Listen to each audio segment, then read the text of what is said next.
And a legal fight over a toddler from the UK is playing out here in Detroit. An unusual child custody case tops our news here at 5. A British investment banker filed a request in U.S. federal court to have his baby son return to the UK with him.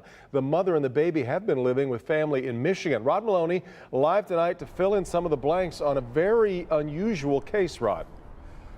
I think unusual is an understatement, Devin. Bizarre could be more like it. This is the pleading. It's about 80 pages long. It was filed by the father from Britain. It includes pleadings with The Hague. So we're talking international intrigue here. But here's the thing. The mother never got this. So they found out about it, and now they come to court today, and they weren't really prepared to do much of anything. So let's take a look, and it gets stranger from there.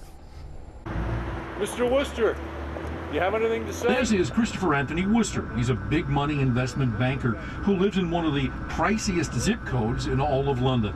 He's not talking, but his complaint asks the court to send baby Elio and his mother back to London so he can be near his son. Meantime, this is Andrea Elizabeth Grebe, the mom, in the rust-colored coat and black hat. She did not want her picture taken. She's living in the Metro Detroit area to take care of family members and has Elio, who's about 11 months old, living here with her. The couple split, and her attorney Russell Brown says the relationship is permanently broken. I'm very strongly of the opinion that this is a matter basically of a bully who is attempting to intimidate and coerce his former girlfriend. There's more intrigue in that Andrea renounced her American citizenship many years ago and is now a citizen of the Netherlands. She and her son are here on visitors' visas, expired visas, says the father, although his own pleadings show copies of the visas and they appear to be current. At the beginning, he was not interested in the child that he fathered.